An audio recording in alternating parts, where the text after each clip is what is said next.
Descubrí que mi jefe utilizaba a los empleados como fachada para sus negocios ilegales. Cuando conseguí mi empleo en una pequeña pero prometedora empresa de logística, pensé que era mi gran oportunidad. Había pasado meses buscando un trabajo estable, y este ofrecía todo lo que necesitaba: un salario decente, horarios flexibles y la posibilidad de crecer profesionalmente. Mi jefe, Alejandro, era carismático y persuasivo, con una habilidad única para motivar al equipo.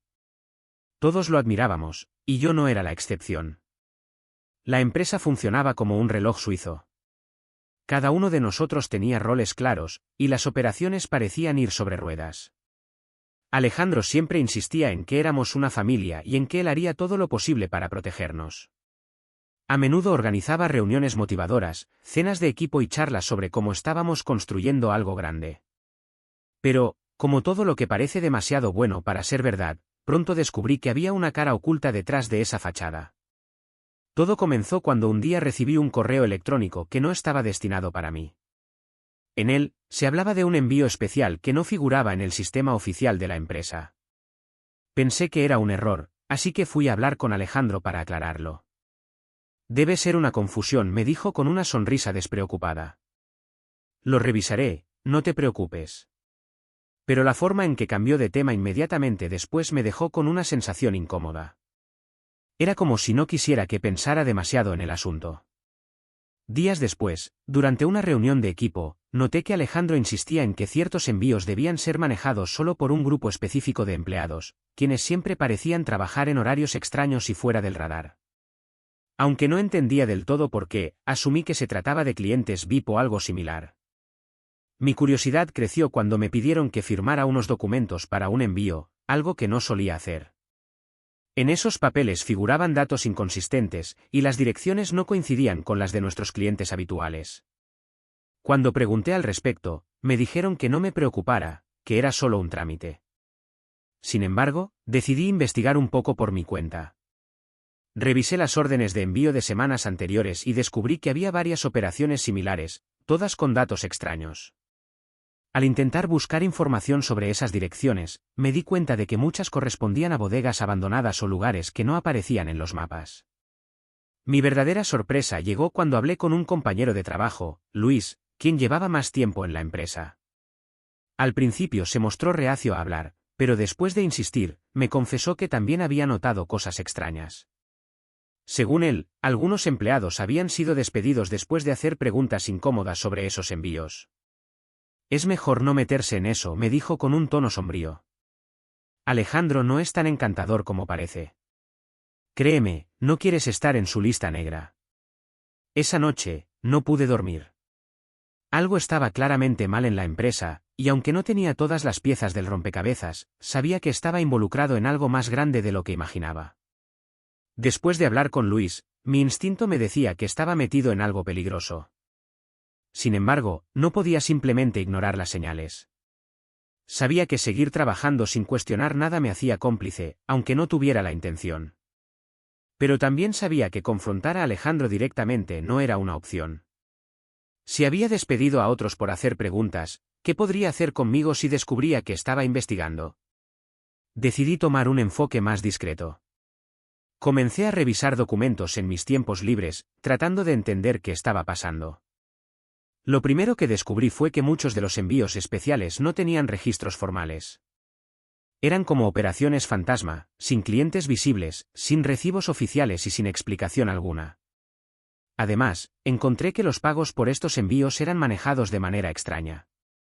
En lugar de ser procesados a través de nuestras cuentas corporativas, los fondos eran transferidos a cuentas personales vinculadas a Alejandro y otros nombres desconocidos.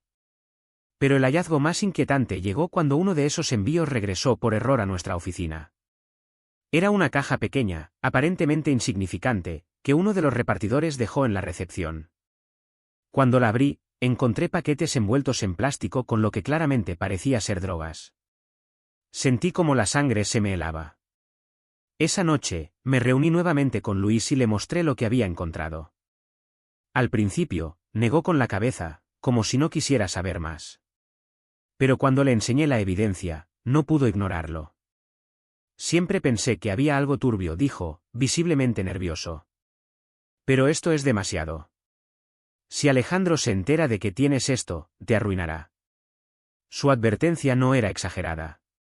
Alejandro no solo era carismático, sino que también tenía contactos importantes en la ciudad. Siempre hablaba de sus amigos influyentes, desde políticos hasta empresarios. Si estaba involucrado en el tráfico de drogas, no cabía duda de que tenía maneras de protegerse y de silenciar a quienes se interpusieran en su camino. Mientras trataba de decidir qué hacer con la información, Alejandro me llamó a su oficina.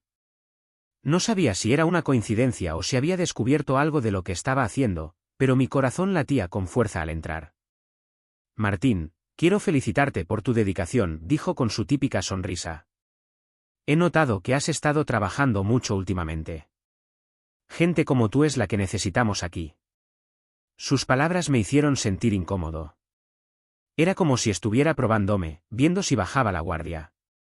Decidí no mostrar ningún signo de nerviosismo y agradecí su confianza, aunque por dentro solo quería salir corriendo de ahí. Al salir de la oficina, me encontré con una mujer que no reconocí. Era elegante, con un aire de autoridad que inmediatamente llamó mi atención. Luego supe que era Valeria, una abogada de renombre que representaba a Alejandro en asuntos legales. ¿Por qué estaría allí? Algo me decía que la situación era más seria de lo que imaginaba. Esa noche, decidí que no podía quedarme callado. No solo estaba en juego mi integridad, sino también mi seguridad. Sabía que si Alejandro era capaz de manejar drogas, también podía ser peligroso para cualquiera que intentara detenerlo.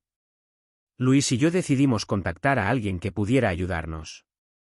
A través de un amigo en común, logramos comunicarnos con un periodista de investigación que tenía experiencia en casos de corrupción empresarial.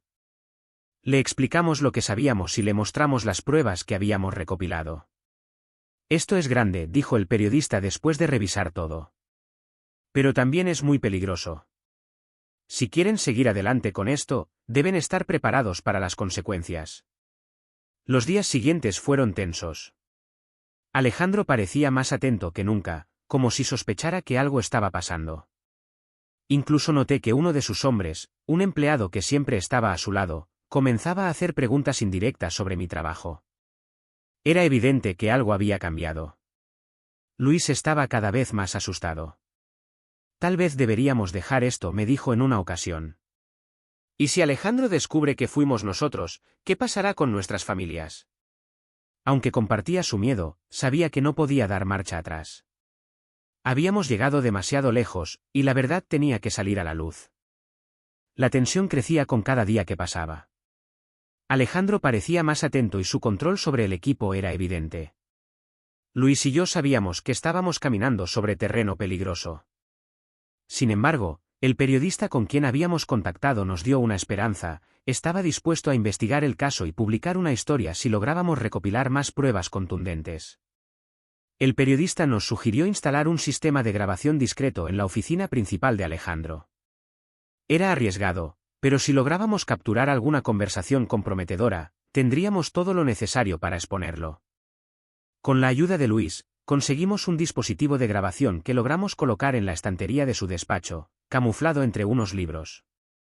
Sabíamos que el margen de error era mínimo. Si Alejandro encontraba el dispositivo, nuestras vidas estarían en peligro. Pero, al mismo tiempo, la adrenalina nos impulsaba. Queríamos ver justicia. Durante días, revisamos con ansiedad las grabaciones. Al principio, parecía que no conseguiríamos nada relevante, pero todo cambió una tarde en la que Alejandro tuvo una reunión con Valeria, la abogada. ¿Cómo va la distribución?, preguntó Alejandro en un tono casual. Todo en orden. Los envíos están llegando sin problemas gracias a los documentos que preparaste, respondió Valeria. Perfecto. Los empleados no sospechan nada, excepto quizás Martín y Luis, pero tengo un ojo en ellos. Si se convierten en un problema, lo resolveremos. El sudor frío recorrió mi espalda al escuchar esas palabras. No solo confirmaban que Alejandro estaba usando la empresa como fachada para sus negocios ilegales, sino que también nos veía como una amenaza. Sabía que el tiempo estaba en nuestra contra. Con las pruebas en la mano, nos reunimos con el periodista, quien prometió publicar la historia lo antes posible.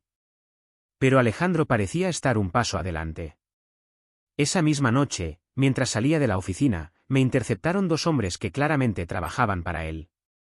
«Deja de hacer preguntas», Martín dijo uno de ellos mientras me empujaba contra la pared. «Esto no te concierne. Si sabes lo que es bueno para ti, deja las cosas como están».